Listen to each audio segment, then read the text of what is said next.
Oh, hello, everyone. Welcome to this episode 39, Series 2 of NDISCO'S Village Meeting Podcast. How is everyone doing? Welcome to our Africa Society and Culture discussions on diverse topics about Africa, the society, and the culture. Hope everyone is doing good. We're almost to the end of August. Can you imagine that? We're getting into the ember months soon. Really. Um, the year it's almost at an end. um, and it's just like we started January not too long ago. But all is fine and all is well.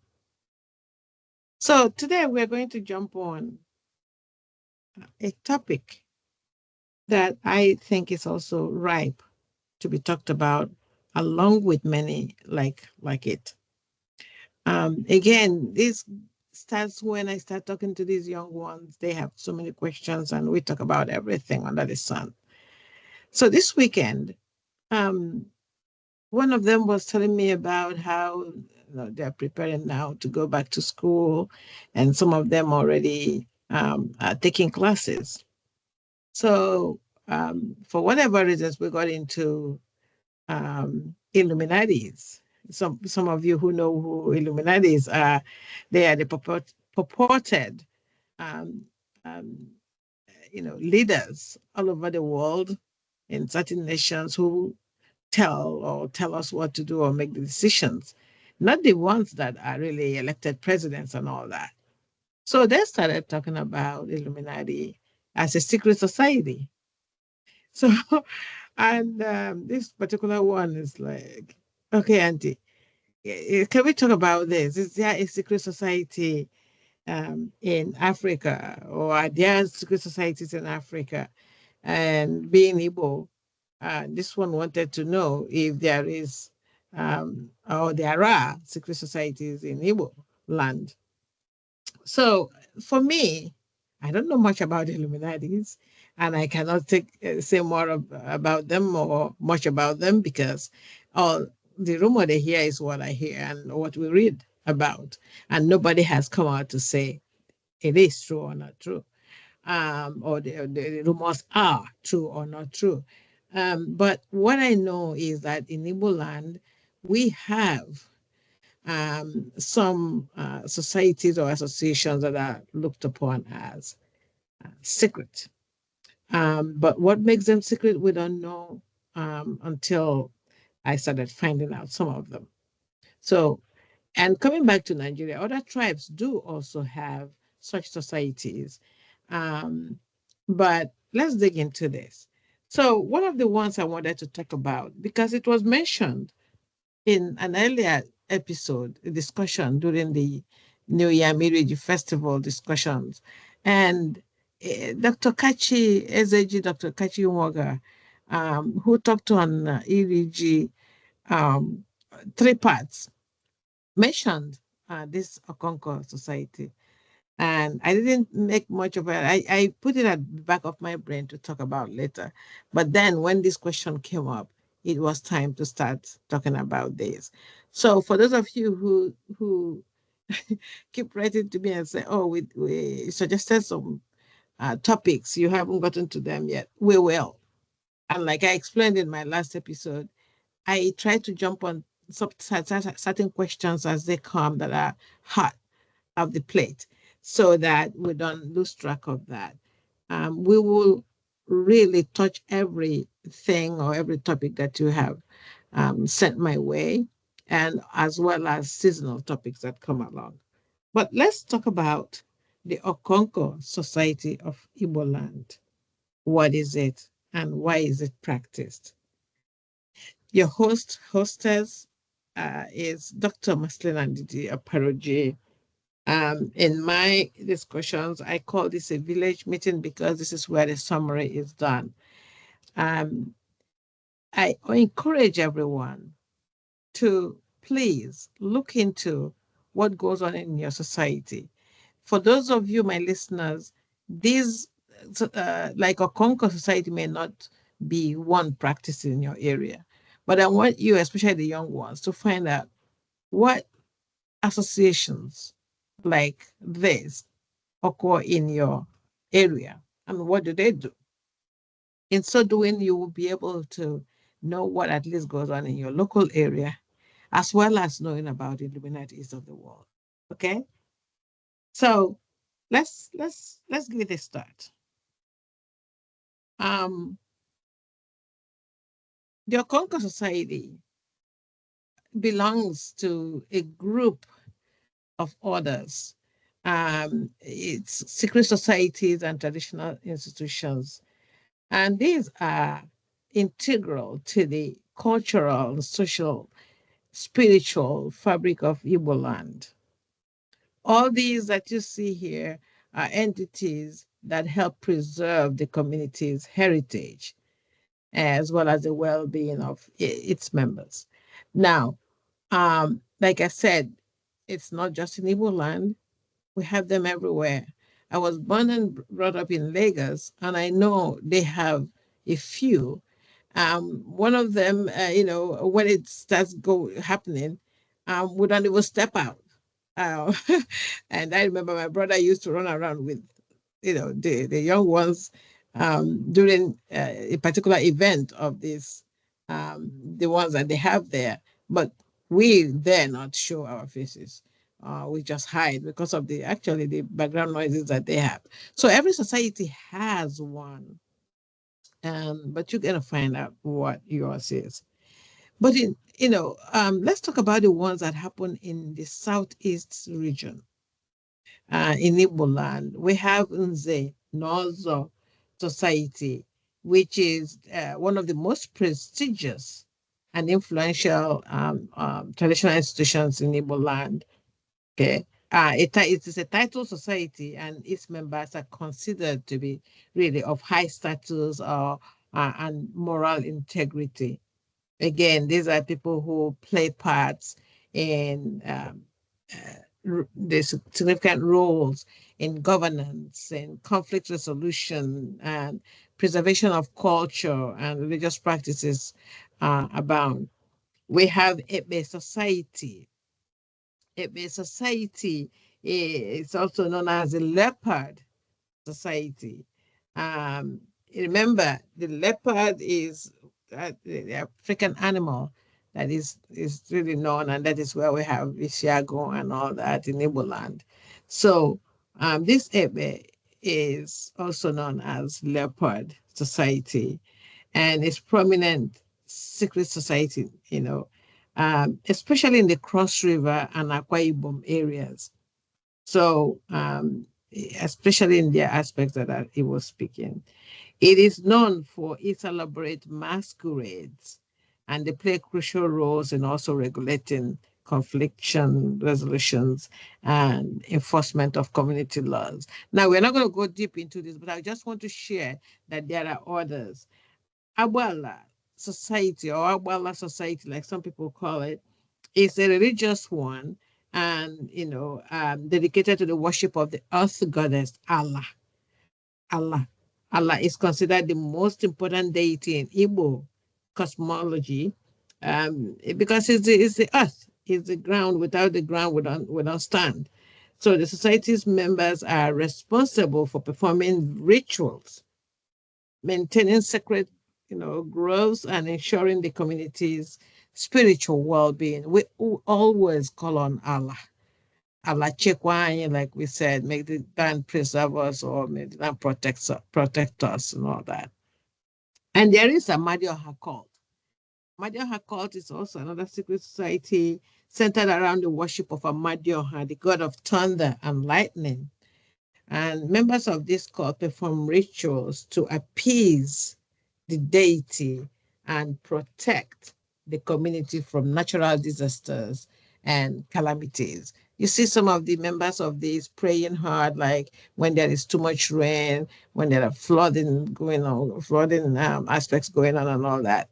So in time, we'll go deeper into each of these, not in this episode, but in future episodes. But I want to highlight some of the ones, secret societies that we have.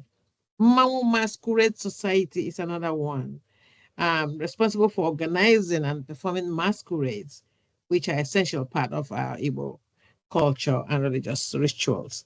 So these societies have various masquerades, each with its specific role and significance. And some of them entertain, some of them enforce social norms, and others perform that ritual of connecting us with our ancestral spirits.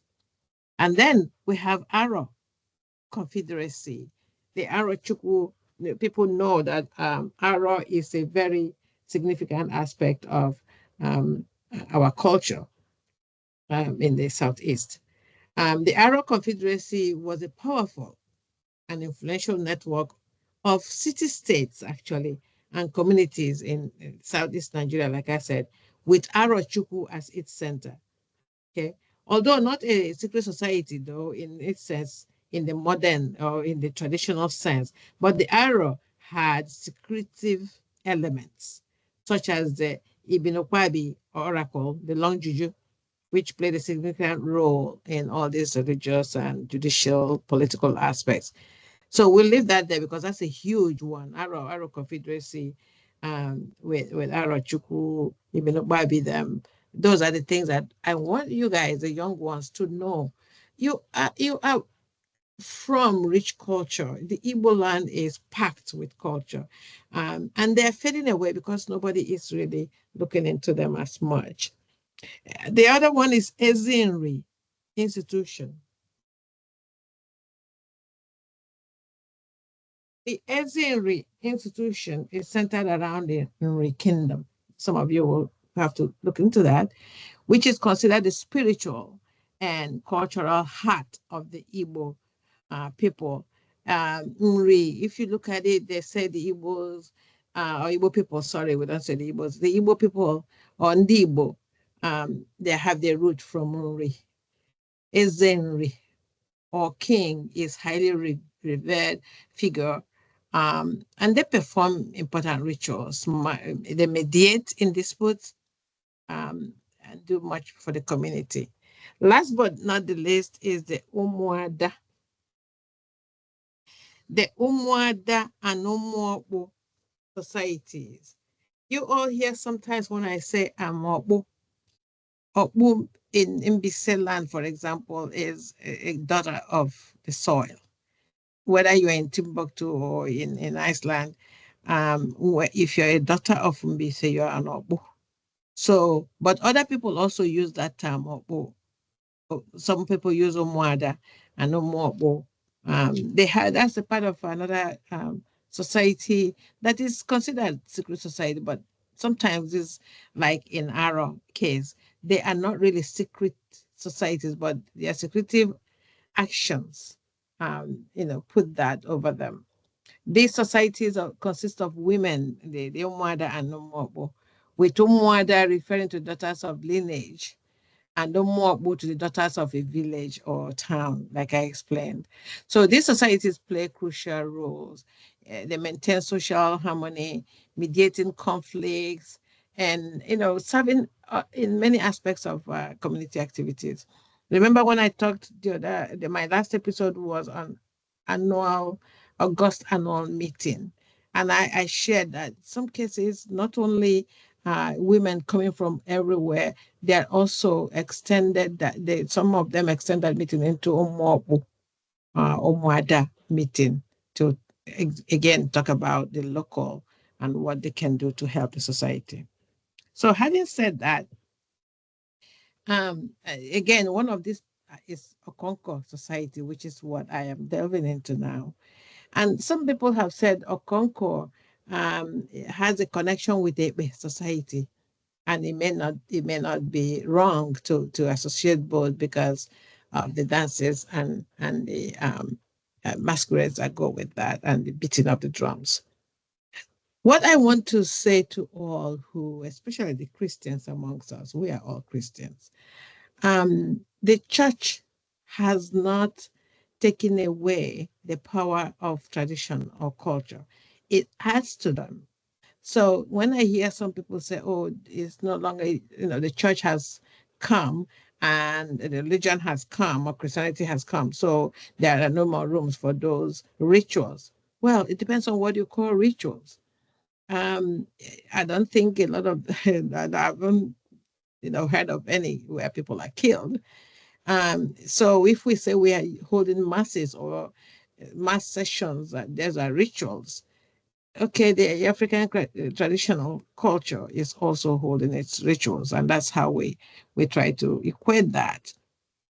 So the Okonko society is a traditional secret society, and again, we say it's predominantly by the Igbo people of the southeast. Um, the Okonko society aspect is um, prevalent actually in Abia State, such as Bende or Hafia and Arachuku areas, as well as in Mbise, Imo State. And I will talk more on the Mbise because, like you all know, charity begins at home for me. So I'll always talk anything that particularly touches my community of Mbise Nation. The Okonko plays a significant role in cultural, social, and spiritual lives of its members, whether it's in elaborate ceremonies, masquerades, initiation rites, and some of you have also heard Iri, when somebody says Ijiri Okonko. Ijiri Okonko means there's always abundance of food and all merriment and all types of stuff when these ceremonies are going on, or um, secret society events are going on. In Okonko society, membership is restricted to men, strictly men. And they are also initiation into the society by new members. And there are various rites and ceremonies to symbolize that transition into adulthood as a rite de passage or rite of passage and acceptance of responsibilities, assuming that. Some of you in the Washington, D.C. area, sorry, the Philadelphia area, may have witnessed when for the first time in that area, I led the young ones into Ntozoke. Ntozoke meaning they are going from the teenage, age into the adulthood, and they were crowned adults, and they love that.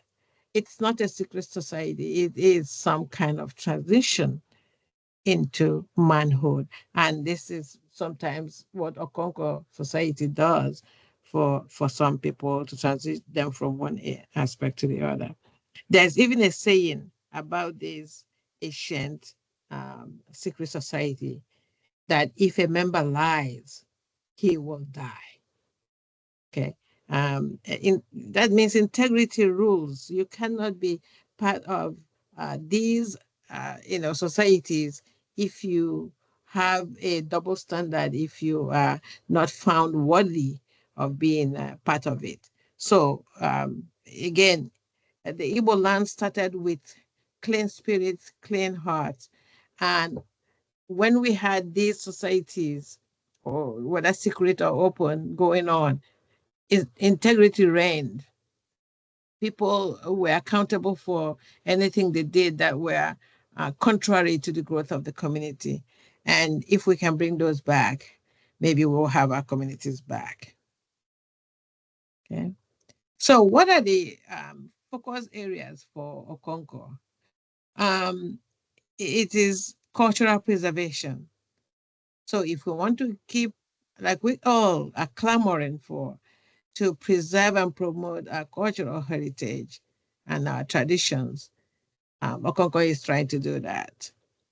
They try to maintain this social structure, okay? And in this case, it plays the role of social organization of the community, resolving conflicts, enforcing norms in the community, and values. Sometimes we talk about other religious aspects, enforcing maybe what people wear and some things that they've done when you go contrary to their laws. The Igbo land used to have that, still has that, with few people, but it's not as strong as it used to be. And we may have to look back and look at that again and find out what it is that we are not doing right or missing. Okay. Um, the spiritual significance is actually acknowledged, where the society holds spiritual and religious importance involving rituals, ceremonies that believe to get us connected with our ancestral spirits.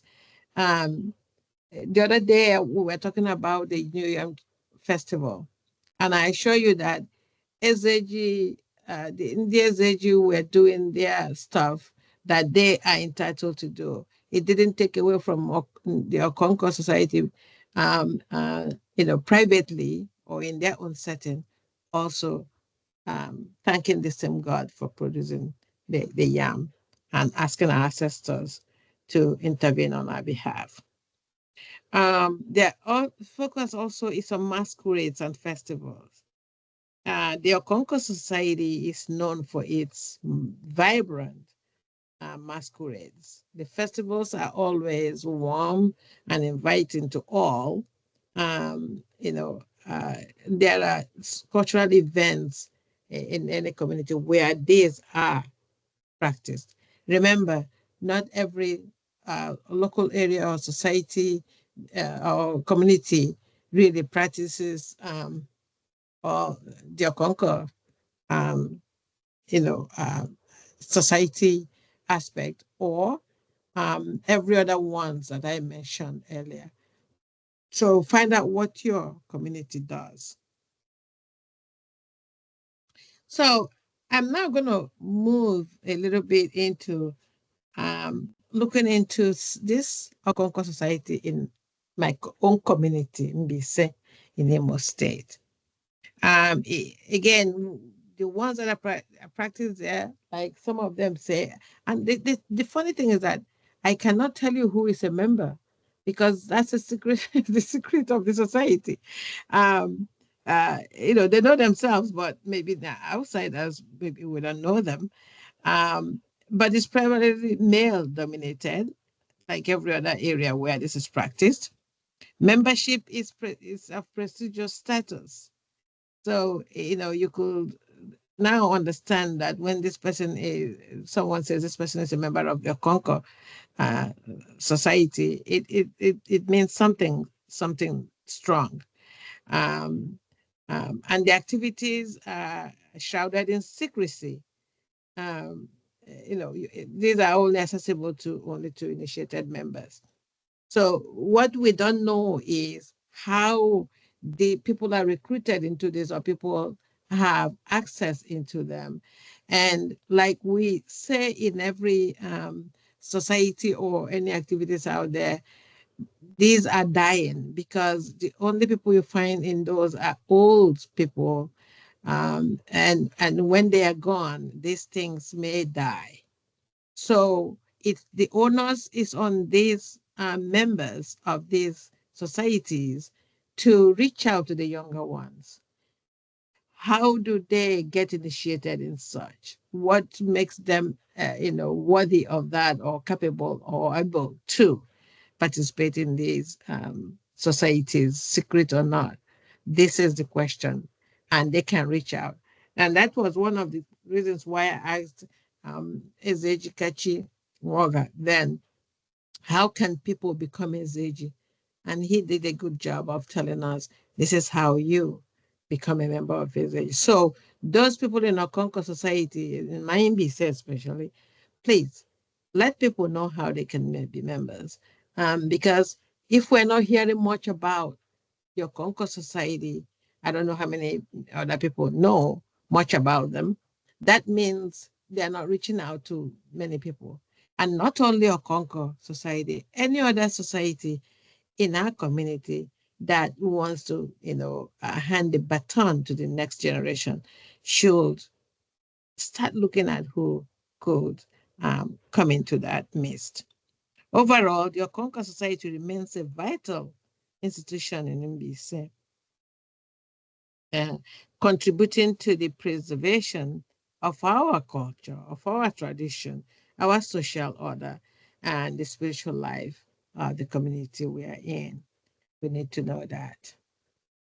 So the OKONKO society in MBC, what is it about? What do they, dwell on? They dwell on cultural heritage. It's a custodian. This society is a custodian of traditional customs, like I said before. The identity of the Mbise people is taken into consideration. It's really protected by this kind of society. Social order. The society contributes to maintaining social order and cohesion within the community. So in that way, it acts as an informal judiciary system or judicial system, resolving disputes and enforcing community norms. So we have a lot of those. In my community, some people, think that it's only the Ndieze that will settle disputes. No. From the last time we understood that SAG is also part of their job, is to, as a society or as a group, is to also settle disputes. Now we are finding that our OKONKO society also does that. They have community leadership. Um, Again, community leadership is where these members, are placed in positions within the community to lead some aspects of the community because of the accountability they have in them, the status that they, portray, and that will influence people and enable them to play significant roles in the community, whether it's decision making, governance, and the overall well-being of the community. So they get them in there to be able to help. The rites of passage, like I mentioned before, read the passage, like the French will say, is the elaborate initiation rites that mark the transition from adolescence to adulthood. So these rites are significant cultural events that, this is where this social status or stati or statuses, like some people will say too, are conferred, the responsibilities there too, and privileges of all that kind. The secrecy and exclusivity aspect is also what they look at. They do that because their secretive nature adds to this mystic and the exclusivity. So only initiated members have access and to their ritual, to their workings, to their knowledge. So this secrecy helps maintain the integrity and sanctity of of their traditions and transactions. So we know that now.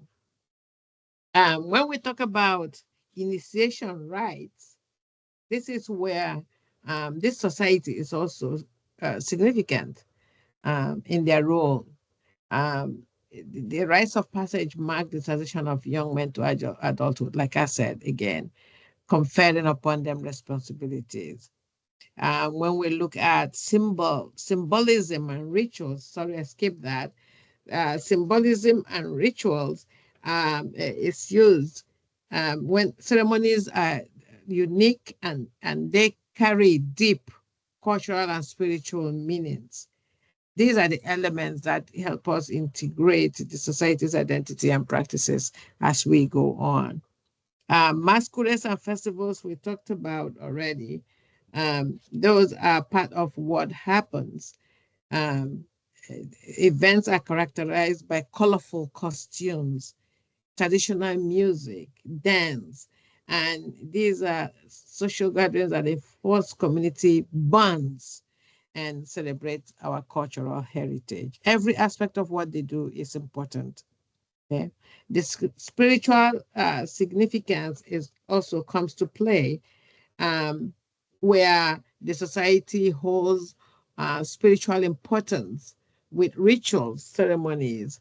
Like I said, they could be playing part in their own hidden way. I believe they connect members with our the spiritual world of our ancestors. Last but not the least, they also do the education and mentorship. And this is where our young ones are educated onto what next they should be doing. What is it that our ancestors have handed over to their own parents that they are portraying and carrying on? Senior members of the OKONKO society, in this case, often serve as mentors and educators for younger members and initiatives of that people that they initiate. They pass on the traditional knowledge, values, skills, ensuring that our heritage is preserved and continued. And that is the essence of why we do what we're doing here in this podcast. So the other question that my young one asks is, okay, um, why do they keep staying secretive? And is there a reason for that? And I say, for people, that's the mystery of that all. So you see, what I did was find out six reasons why they keep staying secretive. The OKONKO group, at least. Um, their unique ways and to maintain their respect within the community, they need to stay secretive. They want to preserve tradition and mystique. So secrecy helps them, these groups, preserve the mystique and sanctity of the society's rituals, the knowledge and all that, ensuring that practices and teachings are passed down to only those who are deemed worthy and have undergone this necessary initiation rites. Like we said, there are so many societies like that in IGBOLAND that stand on truth, stand on integrity, they stand on fairness, and they stand on all that makes somebody whole. And again, the big umbrella is integrity. And that is what the Igbo person is known for from our ancestors. We are going back to that basics, or going to the basics, because when we lose those, we've lost our culture. And that is what we're trying to share with our younger ones.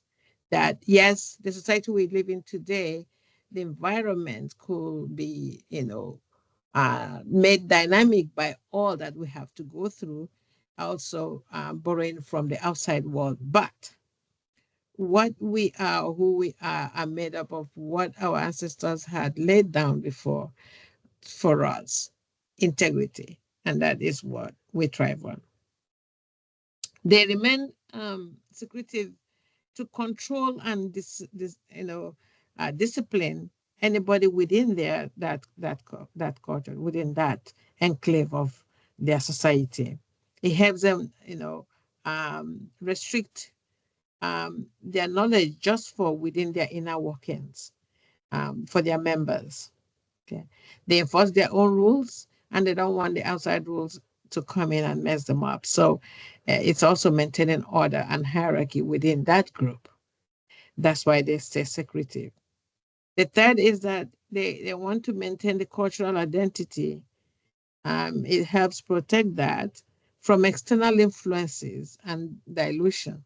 Again, we see the havoc that, imbibing outside culture into our midst is making us dice up our own.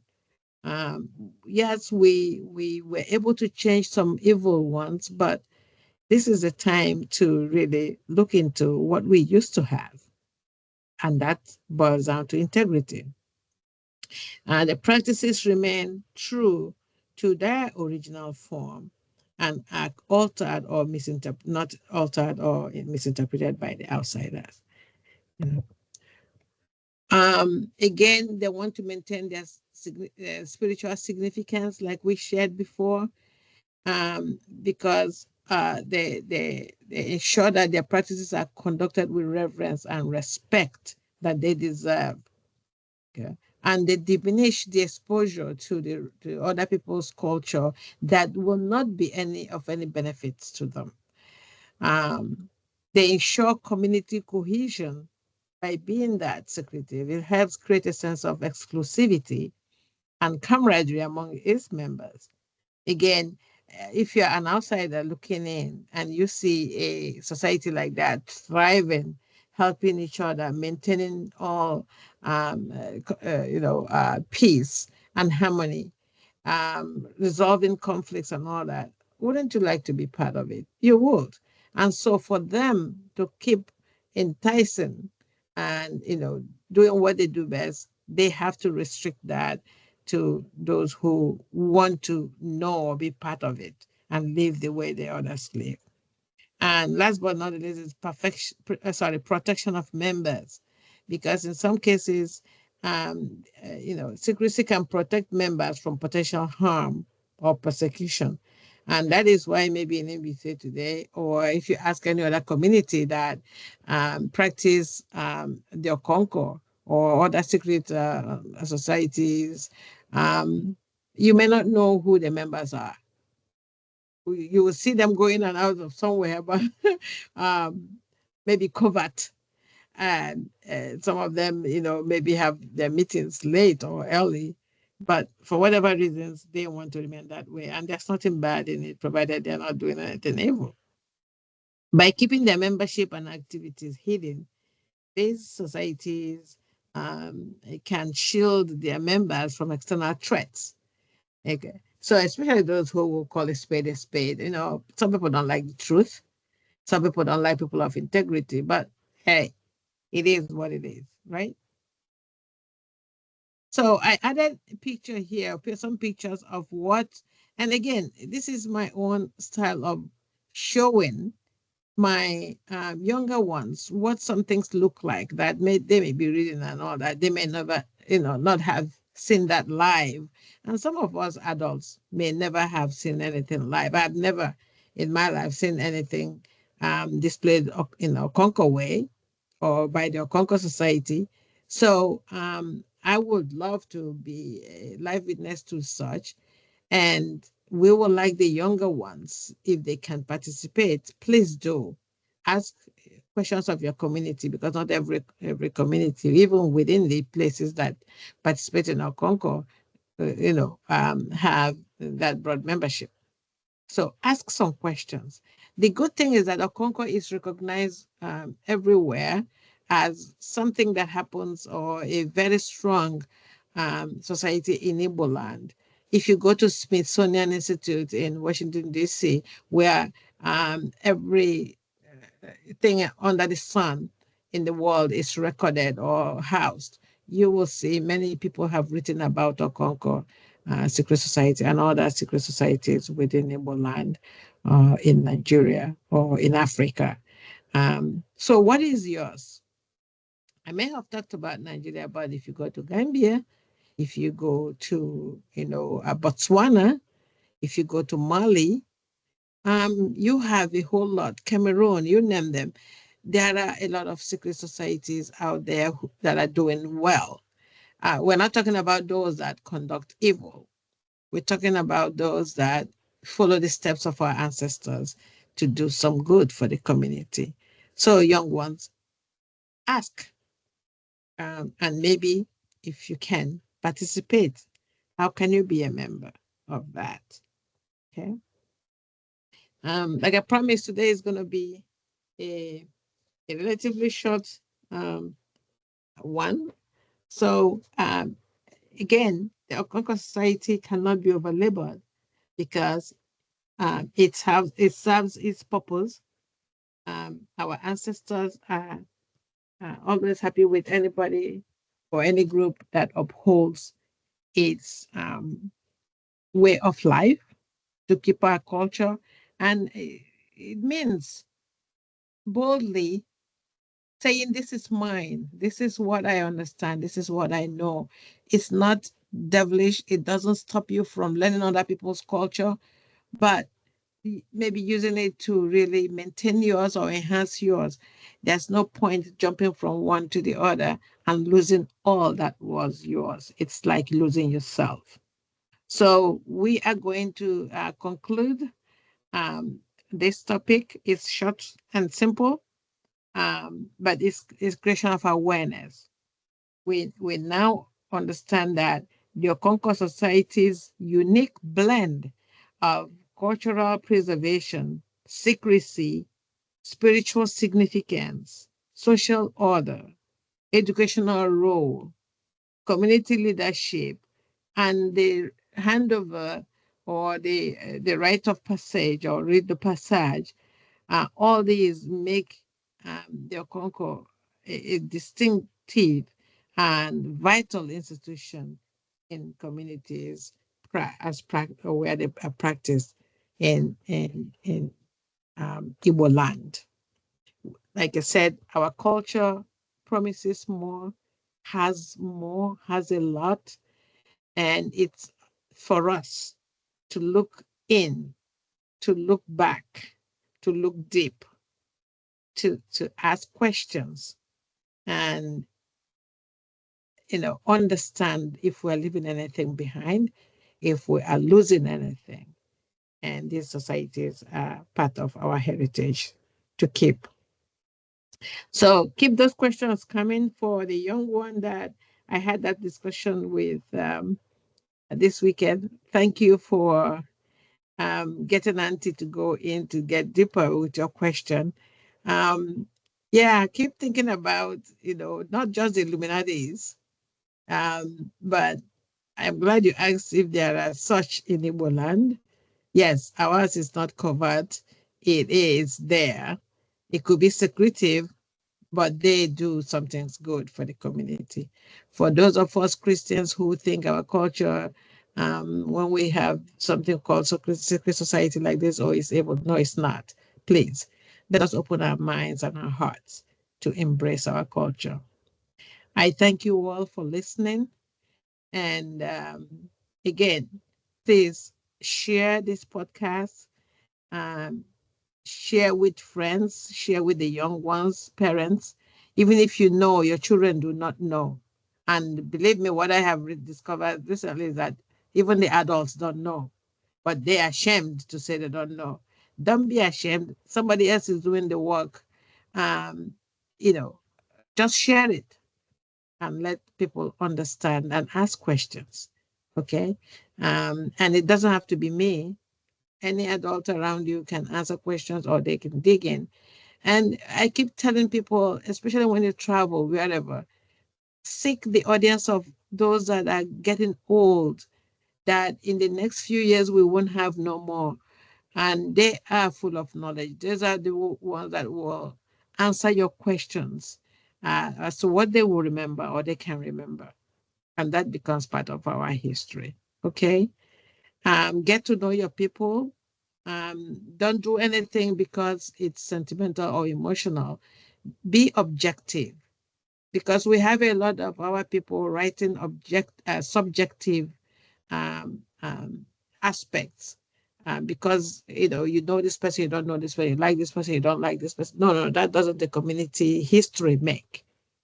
Let us open our minds and our eyes to include all who have um, brought in something or taken out anything. Again, if we look at the spirit of Ubuntu, what we are saying is you are because I am. And I always turn it around again and say, I am because you are. And please subscribe to my podcast, whether on Facebook or on YouTube. And it's on Amazon and on Spotify and other aspects where you have podcasts. Again, have a wonderful rest of the month, and I will bring you more fun to listen to and discuss as we get into September. Thank you so much. This is your hostess, Maslena NDISCO'S, thanking you for listening. Bye-bye.